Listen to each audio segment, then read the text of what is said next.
Baik, sebentar saya share screen dulu.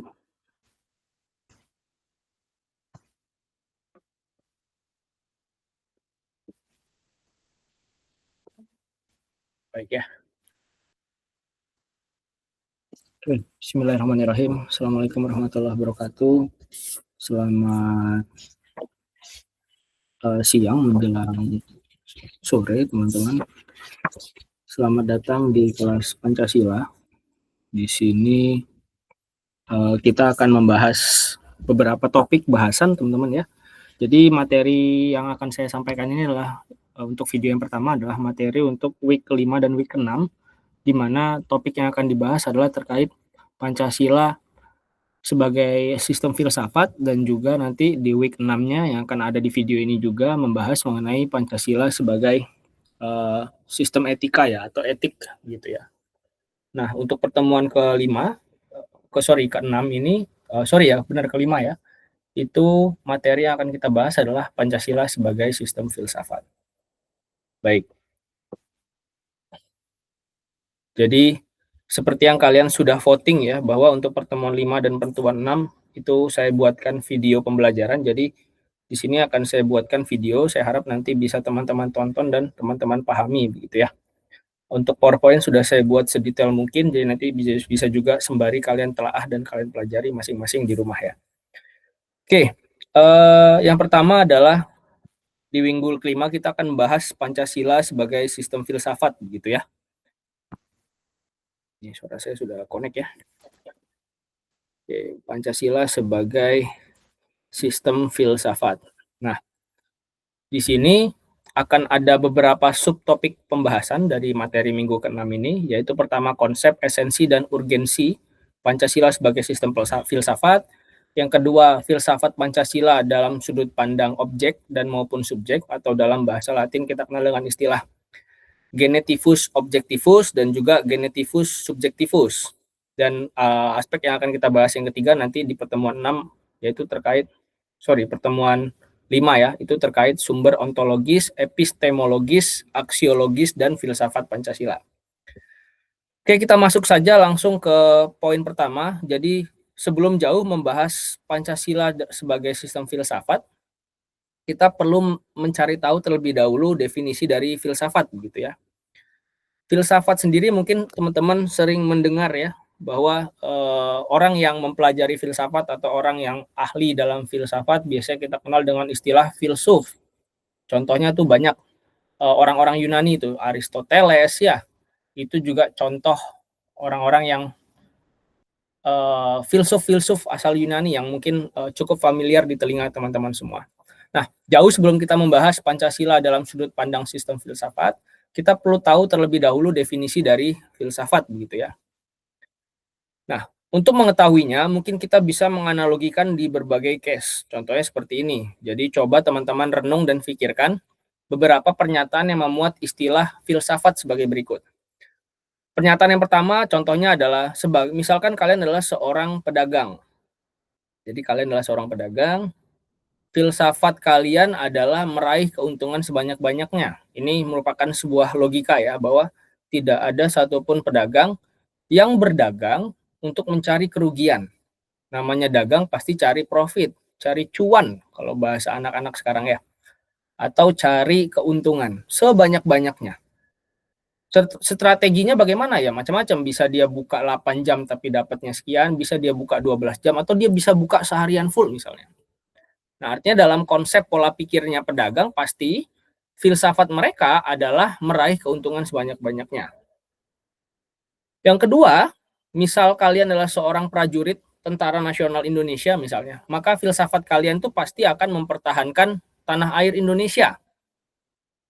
Tidak ada sejengkal pun yang kalian lepas misalnya.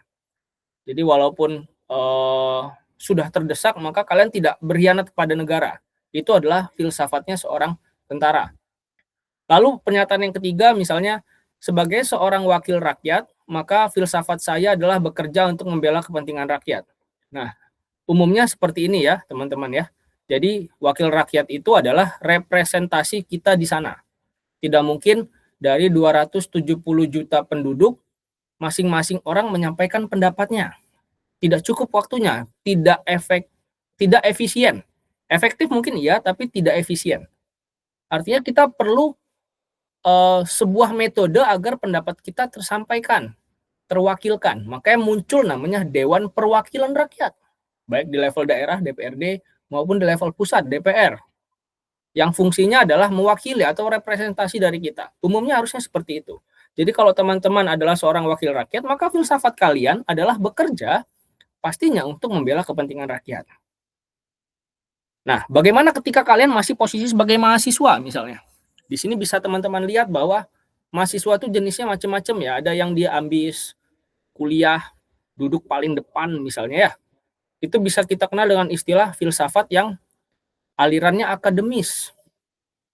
Jadi prioritasnya berupa pemahaman materi yang mendalam, riset, kejujuran intelektual, IPK yang tinggi, itu merupakan tolak ukur cerminan kompetensi misalnya. Itu mahasiswa-mahasiswa ambis yang mungkin secara filsafat dia ke arah akademis. Ada juga mahasiswa yang tidak suka di kelas misalnya, sukanya demo, karena dia mau memperjuangkan, karena tadi DPR tidak bisa diandalkan, maka mau menyuarakan langsung di jalanan misalnya. Nah, filsafat untuk mahasiswa tipe seperti ini itu dikenal dengan istilah tipe aktivis misalnya. Jadi dia nggak suka di kelas, lebih baik saya langsung turun aja di jalan. Percuma dong saya kuliah sekian jam selama sekian hari misalnya, tapi setelah lulus nggak dapat lapangan kerja. Lebih baik saya suarakan sekarang. Itu biasanya filsafat mahasiswa yang alirannya aliran aktivis. Ada juga mahasiswa yang filsafatnya aliran pragmatis. Apa maksudnya pragmatis? Dia akan memperbanyak skill. Jadi tidak begitu mementingkan teori, tapi skillnya tinggi. Contoh, dia ikut simposium, dia ikut seminar, pelatihan, dan lain sebagainya ya. Tujuannya apa? Untuk mencari sertifikat, memperoleh koneksi, atau membangun jejaring ya, networking.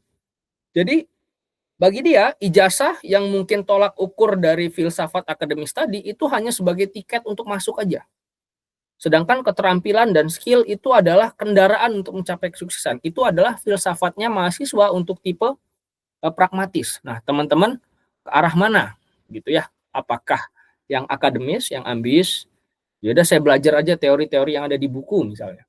Atau yang aktivis, jarang di kelas tapi turun di jalan, atau yang pragmatis, sering ikut seminar atau simposium. Nah, dari sini kita bisa melihat bahwa masing-masing profesi filsafatnya berbeda-beda, teman-teman. Ada yang gimana cara meraih keuntungan sebanyak-banyaknya, ada yang gimana caranya bisa mewakili rakyat, dan lain sebagainya. Nah, dari pernyataan-pernyataan ini, kita bisa menarik kesimpulan bahwa dalam konteks praktis, filsafat itu dapat didefinisikan sebagai dasar keyakinan atau prinsip fundamental. Fundamental itu artinya dasar ya, yang menentukan arah tindakan seseorang. Jadi tadi pedagang, prinsip dasarnya pedagang mencari keuntungan. Tentara, prinsipnya dasar tentara tadi adalah loyalitas misalnya. Itu adalah filsafat mereka. Nah, jadi bisa didefinisikan secara umum bahwa filsafat itu adalah dasar keyakinan atau prinsip fundamental yang menentukan arah tindakan seseorang. Nah, untuk dapat memahami perbedaan keempat pernyataan tersebut, maka perlu menyimak beberapa pengertian filsafat. Jadi, balik lagi masih membahas terkait pengertian filsafat, itu ada 3 secara umum. Filsafat sebagai kompas moral, asumsi dasar, dan sistem nilai. Yang pertama sebagai kompas moral. Kompas. Kompas itu petunjuk ya, atau panduan. Panduan untuk mengarahkan jalan yang akan ditempuh misalnya ya. Filsafat sebagai kompas moral dapat diartikan sebagai filsafat itu sebagai sebuah alat yang memberitahu kita kemana sih kita harus melangkah selanjutnya. Apakah kita harus mengambil langkah A, langkah B, langkah C misalnya. Seperti prajurit yang tidak akan lari dari medan perang, karena filsafat dia adalah kesetiaan atau loyalitas.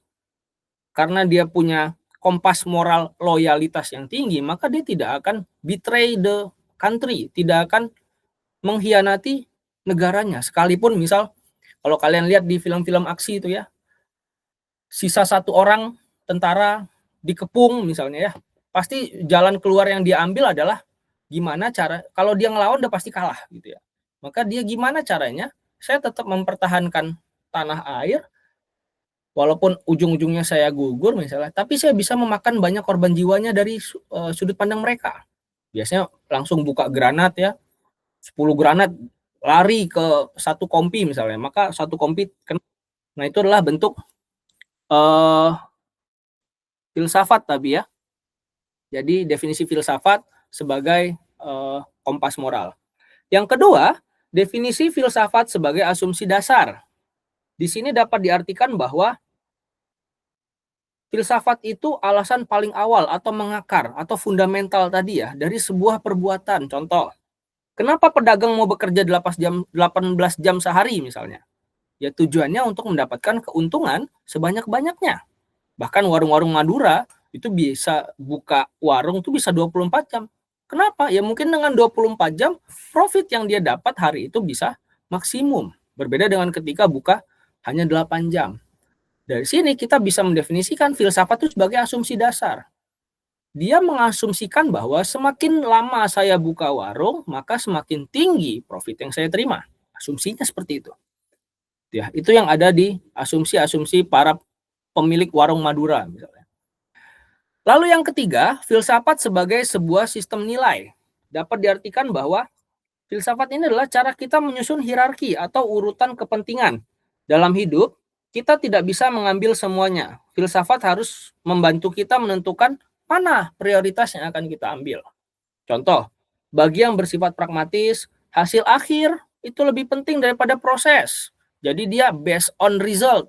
Tidak lihat proses mau dapat itu halal atau haram, tidak dilihat. Misal lagi yang bersifat idealis, integritas proses itu diutamakan. Masalah hasil itu dapat atau tidak urusan belakangan, paling nggak saya sudah usaha. Itu idealis. Gitu ya. Itu definisi filsafat sebagai sistem nilai. Jadi dalam sistem nilai, filsafat itu adalah cara kita menyusun hierarki. Hierarki itu seperti tata urutan ya, seperti sebuah piramid. Mana urutan kepentingan yang kita dahulukan atau kita prioritaskan. Gitu ya. Contoh, misal kalau saya dulu membagi kepentingan menjadi 4 dalam bahasa matematika itu ada 4 kuadran. Ada kepentingan yang penting mendesak, ada kepentingan yang penting tapi tidak mendesak, ada juga kepentingan yang tidak penting tapi mendesak. Ada juga kepentingan-kepentingan yang sebenarnya tidak penting dan tidak mendesak. Tidak mungkin dong dari keempat kuadran ini saya mendahulukan kepentingan yang tidak penting, tidak mendesak. Pasti orang yang normal akan memilih kepentingan yang sifatnya penting dan juga mendesak. Nah, di filsafat ini, dalam konteks sistem nilai, filsafat itu cara kita menyusun hierarki tadi. Kita tidak bisa mengambil semuanya. Tidak semua kuadran itu bisa kita ambil. Artinya kita perlu menyusun skala prioritas. Mana yang kita dahulukan, mana yang di akhir misalnya ya. Itu definisi filsafat sebagai sistem nilai. Ya, nanti mungkin bisa teman-teman telah masing-masing di sini ya. Baik. Selanjutnya, kita masuk ke konsep esensi dan urgensi Pancasila sebagai filsafat negara. Jadi secara konsep Pancasila sebagai sistem filsafat itu terbagi menjadi 2, yaitu Pancasila sebagai dasar filsafat dan Pancasila sebagai cara pandang hidup atau Weltanschauung ya. Nah, yang pertama adalah Pancasila sebagai dasar filsafat negara. Maknanya meliputi yang pertama, Pancasila itu menjadi sumber nilai bagi pembentukan hukum. Jadi kalau teman-teman lihat di sini, ini ya, ini ada Pancasila, dia berada di pucuk dari piramidnya, tapi tidak di dalam piramid. Maknanya apa? Pancasila ini merupakan induk dari segala induk peraturan yang ada di Indonesia. Jadi segala sumber pembentukan hukum itu harus mengacu ke Pancasila, tidak boleh bertentangan. Ini hierarki ya. Jadi yang paling atas ini yang paling tinggi levelnya dibanding dengan yang paling bawah. Dan ke peraturan yang paling bawah tidak boleh juga bertentangan dengan Pancasila. Jadi dia sebagai dasarnya, sebagai akarnya. Pancasila ini sebagai induknya yang melahirkan peraturan-peraturan di bawahnya. Yang kedua menjadi landasan moral penyelenggara negara. Jadi setiap kebijakan pemerintah harus mencerminkan nilai-nilai yang terkandung dalam sila-sila Pancasila. Dan yang ketiga menjadi pedoman dalam kehidupan berbangsa dan bernegara. Artinya Pancasila memberikan arah dalam pembangunan politik, ekonomi, sosial maupun budaya, gitu ya. Dan dari sini kita bisa melihat bahwa dapat disimpulkan bahwa ya dalam aspek filosofis of Groundslack, maka Pancasila adalah pucuk dari segala peraturan. Dan setiap peraturan yang ada di bawahnya, setinggi apapun peraturan yang ada di bawahnya, itu tidak boleh bertentangan dengan nilai-nilai Pancasila. Yang kedua, Pancasila sebagai Weltanschauung atau cara pandang, cara hidup, gitu ya, atau pandangan hidup. Ini bahasa Jerman ya. Maknanya meliputi Pancasila itu bukan hal baru di lingkungan kita. Di lingkungan nenek moyang bukan hal yang baru, bukan hal yang asing. Pancasila itu sudah mengakar, sudah diwariskan turun-temurun dari nenek moyang ke nenek moyang yang lainnya. Turun terus. Contohnya apa? Sifat karakter gotong royong ya. Itu sudah ada dari zaman dulu, jauh sebelum Indonesia merdeka. Sifat musyawarah mufakat, tolong menolong, gotong royong itu sudah ada di zaman itu, jauh sebelum Indonesia merdeka. Dan pandangan tadi, cara pandang Pancasila tadi, cara pandang hidup itu digali oleh the founding father kita. Jadi Soekarno menyusun dasar negara Pancasila itu bukan ide dia, itu adalah hasil galian dia. Dari menggali karakter bangsa, dia dapat poin-poinnya tadi, baru disusun lahirlah namanya Pancasila yang akhirnya disepakati dalam Piagam Jakarta, gitu ya. Jadi intinya Pancasila itu sudah mengakar. Nilai-nilai Pancasila bukan lahir dari cara hidup baru, melainkan sudah turun-temurun diwariskan. Dan founding father kita yang patut kita apresiasi adalah mereka berhasil menggali karakter dari masyarakat Indonesia yang akhirnya dikompilasikan dalam sebuah dokumen disebut dengan istilah Pancasila, begitu ya. Baik. Nah, ini adalah hakikat esensi Pancasila di masing-masing silanya. Kita bisa lihat di poin pertama adalah sila ketuhanan yang Maha Esa ya. Bahwa bangsa Indonesia itu dari zaman dulu jauh sebelum Indonesia merdeka itu sudah menganut kepercayaan. Zaman dulu nenek moyang kita memang belum mengenal agama Islam, Kristen itu belum, karena belum masuk. Tapi kita sudah mengenal bahwa ada sebuah zat yang lebih superior dibanding kita, nenek moyang itu. Zat-zat itu bisa dalam bentuk sebuah roh atau apa ya, yang akhirnya bersemayam di batu atau pohon. Itu menurut keyakinan nenek moyang kita. Akhirnya berkembanglah namanya agama animisme, dinamisme ya, menyembah batu, menyembah pohon. Artinya memang nenek-nenek moyang kita memang belum Islam, belum Nasrani, belum mengenal agama-agama yang sekarang, namun mereka sudah mengenal sesuatu zat yang lebih superior dibanding dia. Nah, dari situ kita bisa menarik kesimpulan bahwa saat itu kita sudah mengenal agama. Agamanya adalah animisme dan dinamisme. Yang kedua, hakikat sila kemanusiaan adalah sifat monopluralis. Jadi, monopluralis ini terdiri dari istilah tiga monodualis ya. Yang pertama ada susunan kodrat, jiwa dan raga.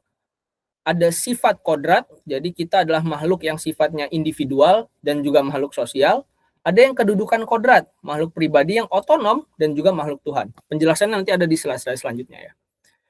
Yang ketiga, hakikat sila Pancasila yang ketiga yaitu persatuan terkait semangat kebangsaan. Seperti yang teman-teman tahu, pada aspek sila persatuan Indonesia ini, sila ketiga ya, ini lahir karena Indonesia itu terdiri dari banyak suku.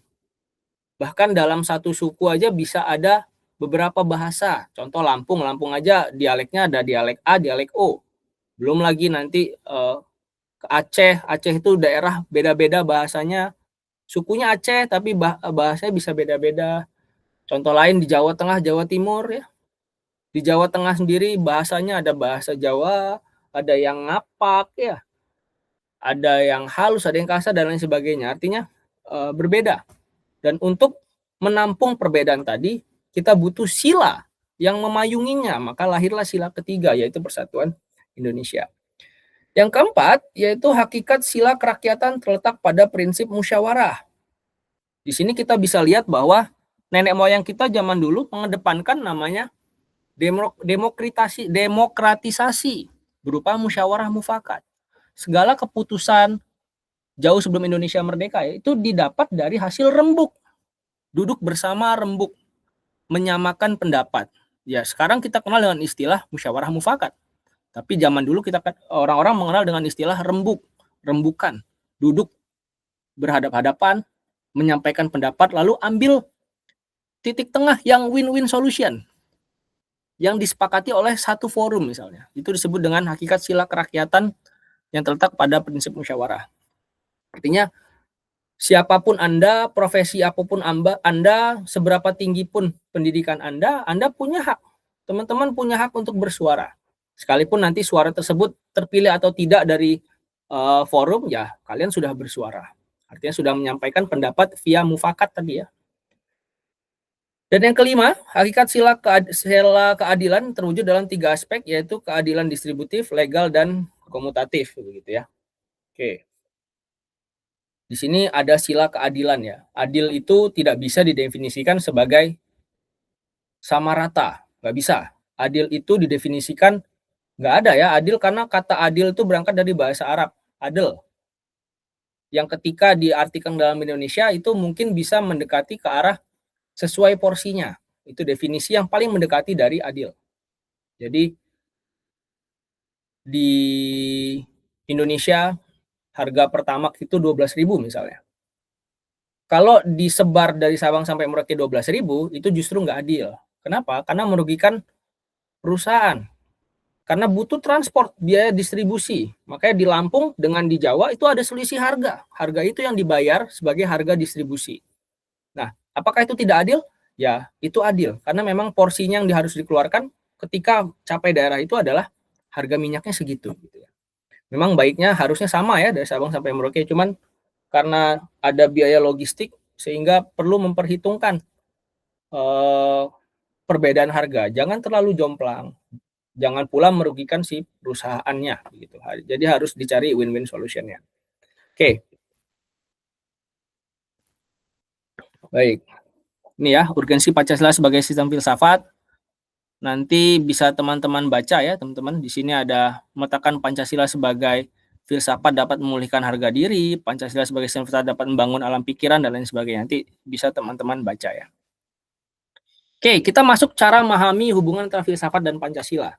Jadi tadi kita sudah mempelajari filsafat secara sendiri, kita juga sudah menganalisis Pancasila dalam sistem filsafat, lantas hubungannya apa keduanya?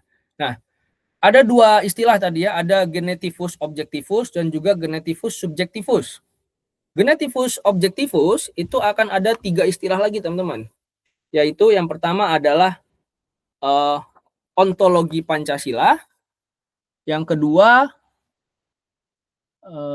adalah epistemologi Pancasila, dan yang ketiga aksiologi Pancasila. Di mana di ontologi Pancasila itu dapat diartikan, ontologi itu artinya dasar ya teman-teman ya, fundamental. Lalu ada epistemologi Pancasila itu dapat diartikan sebagai pengetahuan yang diperoleh, dan aksiologi Pancasila dapat diartikan sebagai nilai dan kegunaan suatu konsep dalam kehidupan. Itu dari genetivus objektivus. Kita bahas satu-satu. Yang pertama ada ontologi Pancasila. Jadi menempatkan manusia sebagai dasar utama dari seluruh nilai dalam Pancasila. Jadi manusia itu dikenal dengan istilah monopluralis, plural. Jadi satu manusia itu karakternya beda-beda. Satu manusia wajahnya berbeda-beda. Tidak ada yang 100% identik sama. Bahkan kalau kalian kembar siam pun pasti akan ada perbedaan, entah di sifat ataupun karakternya. Makanya dikelompokkan lagi menjadi 3 bentuk monopluralis, yaitu dikenal dengan istilah 3 monodualis. Yang pertama ada susunan kodrat manusia. Jadi pada umumnya manusia itu memiliki 2 unsur. Kita mengenal ada unsur jasad atau raga ya, dan juga unsur yang non jasad atau jiwa atau roh ya. Yang kedua ada sifat dari kodratnya tadi. Manusia itu memiliki 2 sifat utama, yaitu sifat sebagai individu maupun sifat sebagai makhluk sosial. Jadi sifat sebagai individu, dia bertanggung jawab terhadap individunya sendiri. Tapi tidak berarti juga dapat definisikan bahwa manusia itu nggak bisa hidup sendiri, teman-teman. Kita butuh berinteraksi, kita butuh ditolong dan menolong orang lain. gitu ya. Makanya selain sifat yang individu tadi karena dia bertanggung jawab terhadap diri sendiri, tapi juga dia sifatnya tidak bisa hidup sendiri, makhluk sosial, perlu tolong-menolong. Tidak ada juga dokter kandungan misalnya, ketika hamil dia melahirkan sendiri, pasti butuh bantuan dokter SPOG lain misalnya. Artinya tadi makhluk sosial ya. Yang ketiga ada kedudukan kodrat manusia. Yang pertama, manusia memiliki dua kedudukan sekaligus, yaitu sebagai makhluk pribadi yang otonom, yang tidak bisa diatur, artinya dia mengatur diri sendiri, dan juga sebagai makhluk Tuhan. Jadi kalau seperti ini bisa diartikan bahwa manusia itu berinteraksi sama manusia, dan juga yang dia berinteraksi kepada Tuhannya, gitu ya. Itu secara ontologis.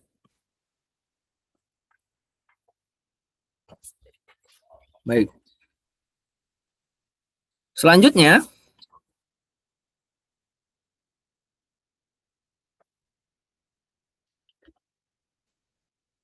penjabaran Pancasila secara epistemologis atau pengetahuan. Yang pertama di sila 1, Pancasila itu digali dari pengalaman kehidupan beragama bangsa Indonesia sejak dulu sampai sekarang. Jadi sejak dulu ya seperti yang sudah kita sepakati tadi bahwa nenek moyang itu sudah mengenal agama walaupun agamanya masih dinamisme dan animisme. Yang sila kedua, Pancasila itu silanya digali dari pengalaman atas kesadaran masyarakat yang ditindas oleh penjajah selama berabad-abad. Oleh karena itu dalam alinea pertama pembukaan UUD 45 menyatakan bahwa penjajahan di atas dunia harus dihapuskan ya karena tidak sesuai dengan peri kemanusiaan dan peri keadilan. Jadi di sila kedua ini mengedepankan hak kebebasan. Makanya kalau nanti ada soal ujian tentang hak asasi manusia, itu adalah aspek penerapan dari sila yang kedua. Kemanusiaan yang adil dan beradab. Jadi mengedepankan hak-hak personal manusia. Manusia itu hak untuk hidup, hak untuk mendapatkan pekerjaan layak, hak untuk mendapatkan pendidikan dan lain sebagainya. Itu HAM, hak asasi manusia.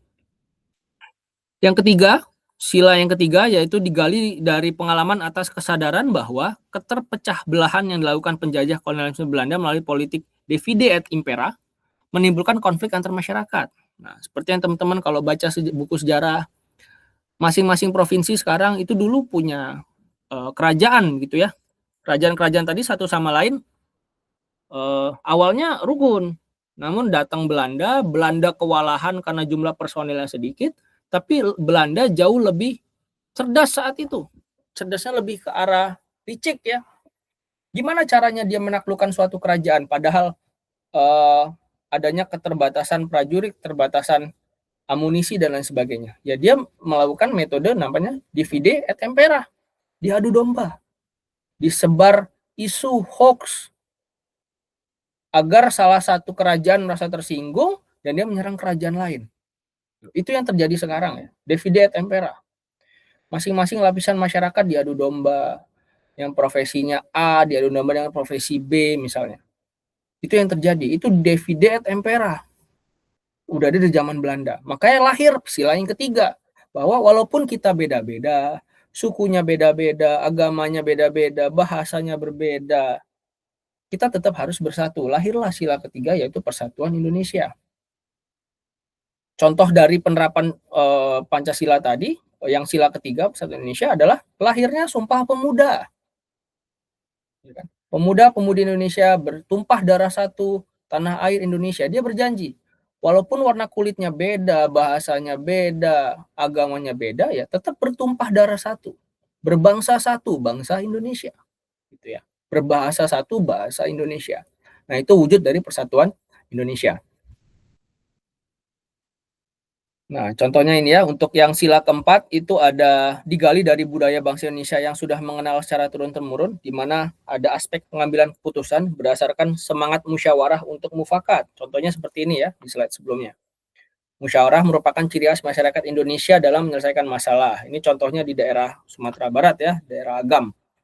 Bahwa ketika ada case tertentu, maka diselesaikan secara musyawarah mufakat. Atau kalau sekarang kita kenal dengan istilah, kalau ada masalah, diselesaikan secara kekeluargaan ya, itu ya musyawarah mufakat ya.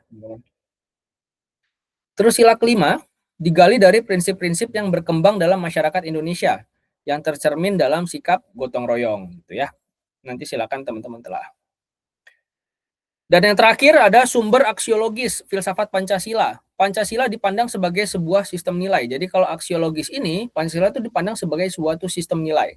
Artinya dari poin-poin pasal Pancasila tadi, dari sila-silanya tadi, itu punya poin-poin nilai. Nilainya apa aja? Pertama nilai ketuhanan, ada nilai kemanusiaan, nilai persatuan, nilai kerakyatan, dan nilai keadilan. Yang kedua, Pancasila dipandang sebagai pedoman moral dan etika. Itu nanti akan kita bahas di pertemuan 6, yaitu Pancasila sebagai sumber etika. Dan terakhir, Pancasila sebagai tujuan kehidupan berbangsa. Oke. Nah, ini ya sumber aksiologisnya nanti bisa teman-teman baca ya. Di sini sudah saya buat detail. Nah, contohnya seperti ini ya, gotong royong merupakan budaya masyarakat Indonesia. Hal ini menumbuhkan sikap sukarela, tolong-menolong, kebersamaan, dan kekeluargaan antara satu dengan yang lainnya.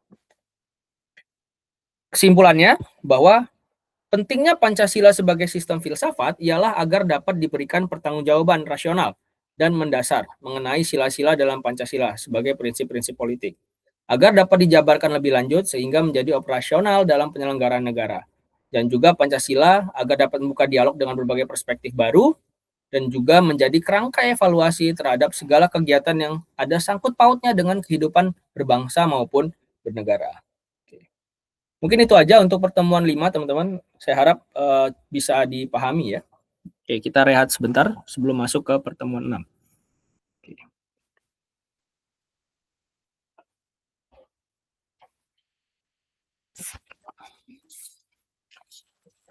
Baik, selanjutnya kita masuk pertemuan 6, yaitu Pancasila menjadi sistem etika. Nah, tadi ya, kita sudah bahas di pertemuan 5 Pancasila sebagai filsafat negara, di mana di dalamnya ternyata ada aspek terkait etika, yang mana akan kita bahas pada pertemuan 6. Materi pembelajaran yang akan kita bahas di pertemuan 6 ini, yaitu pertama konsep, esensi, dan urgensi Pancasila menjadi sistem etika, dan yang kedua adalah urgensi Pancasila sebagai sistem etika. Ini lebih ke bukan urgensi ya, tapi lebih ke arah dinamika ya teman-teman ya, atau struggle dan permasalahan terkait Pancasila dalam aspek sistem etika. Baik, sebelum kita membahas lebih lanjut, tadi kita sudah membahas filsafat itu apa, selanjutnya kita bahas etika itu apa, atau ethics ya, kalau di bahasa Indonesia kan. Etika, apa yang teman-teman ketahui tentang etika misalnya ya? Etika itu berasal dari bahasa Yunani, yang dapat diartikan dalam bahasa Yunani itu adalah kata ethos. Ethos itu artinya adalah kebiasaan, karakter, maupun cara hidup. Istilah etika sendiri itu lahir dari penjelasannya filsafat Yunani, filsuf Yunani, yaitu Aristoteles ya. Cukup familiar mungkin di telinga teman-teman, di mana Aristoteles itu mendefinisikan etika sebagai sebuah filsafat moral. Jadi etika itu berarti ilmu tentang apa yang biasa dilakukan atau ilmu tentang adat kebiasaan atau watak ya, karakter, cara hidup dan lain sebagainya. Itu adalah definisi etika secara bahasa. Nah, etika mempelajari prinsip-prinsip moral yang menjadi dasar dalam menentukan baik atau buruknya suatu tindakan. Etika memberikan arah bagi manusia dalam menentukan sikap dan tindakan yang benar dalam kehidupan. Dengan demikian, etika membantu manusia membentuk perilaku yang bermoral, bertanggung jawab dalam kehidupan sosial. Terdapat 3 jenis aliran etika dalam kajian filsafat moral. Yang pertama ada etika keutamaan atau virtue ethics. Yang kedua ada etika teleologis. Dan yang terakhir ada etika deontologis.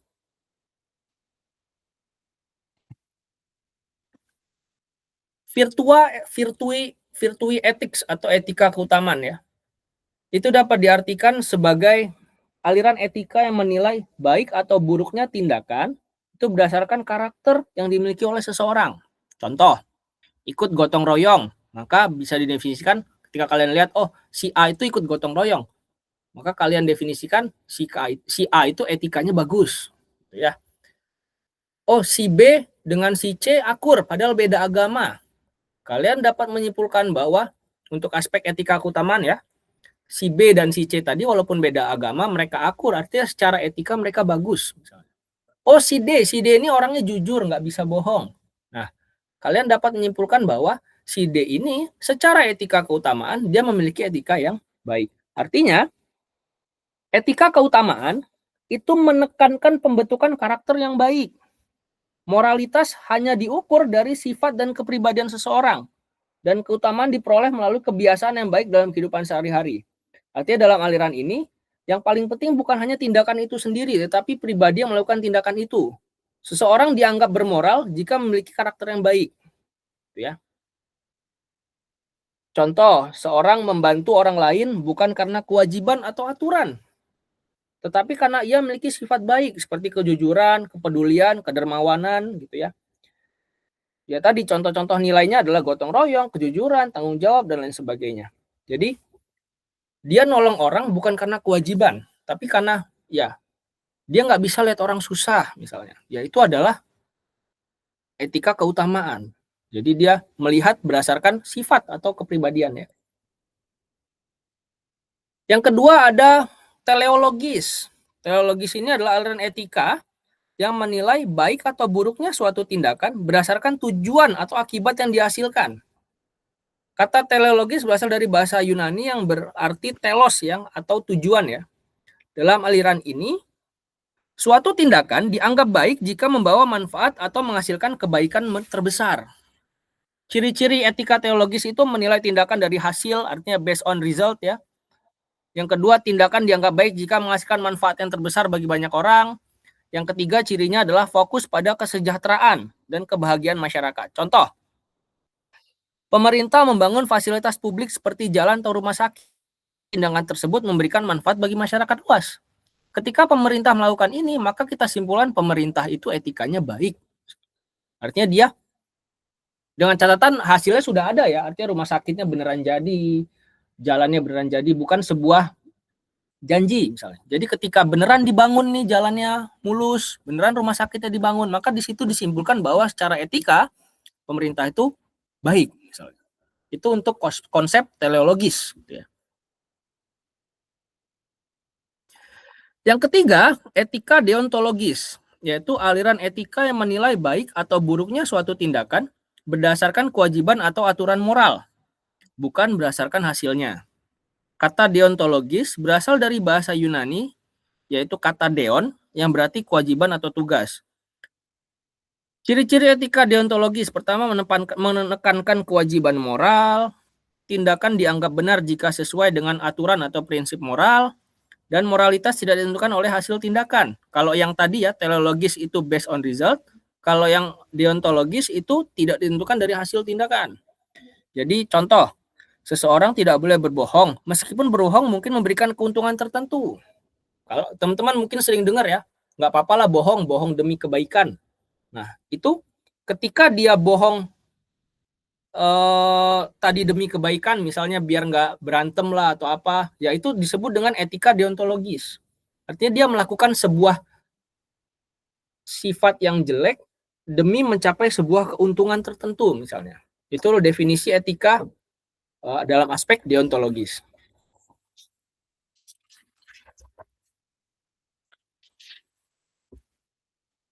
Nah, balik lagi selanjutnya terkait konsep Pancasila menjadi sistem etika. Yang pertama, pengertian Pancasila sebagai sistem etika. Yang kedua, unsur sistem etika dalam Pancasila. Yang ketiga, nilai etika dalam setiap sila. Dan terakhir, fungsi Pancasila sebagai sistem etika. Nah, fungsi Pancasila sebagai sistem etika tadi sudah kita bahas ya, teman-teman. Di sini kita akan mendalami terkait pertama, pengertian Pancasila sebagai sistem etika. Jadi, pengertian Pancasila sebagai sistem etika dapat diartikan sebagai sebuah kesatuan nilai moral yang bersumber dari nilai-nilai Pancasila yang digunakan sebagai pedoman dalam menentukan sikap, perilaku, dan tindakan manusia dalam kehidupan bermasyarakat, berbangsa, maupun bernegara. Contoh nilai moral dalam Pancasila tadi ya, sudah kita bahas di pertemuan 5 tentang filsafat negara. Nilai-nilai yang terkandung dalam Pancasila itu ada 5. Ada nilai ketuhanan, kemanusiaan, persatuan, kerakyatan, dan keadilan sosial. Di mana nilai ketuhanan ini dapat didefinisikan bahwa setiap masyarakat Indonesia itu pasti beragama. Mereka tahu orang baik yang beragama dan lain sebagainya. Yang kedua, nilai kemanusiaan. Artinya orang Indonesia itu mengedepankan hak asasi manusia. Yang ketiga, nilai persatuan. Walaupun Indonesia terdiri dari berbagai macam suku, ras maupun agama, tetap mengedepankan persatuan. Yang keempat, nilai kerakyatan. Segala bentuk penentuan keputusan diambil berdasarkan musyawarah mufakat. Dan terakhir, nilai keadilan sosial.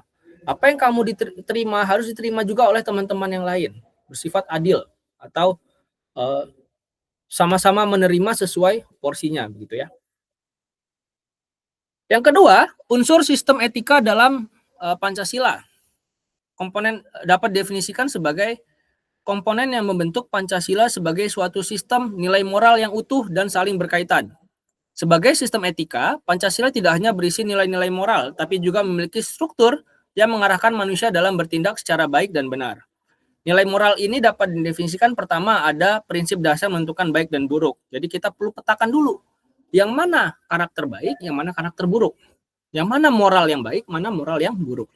Lalu yang kedua, norma moral. Dapat didefinisikan sebagai aturan yang mengatur perilaku manusia.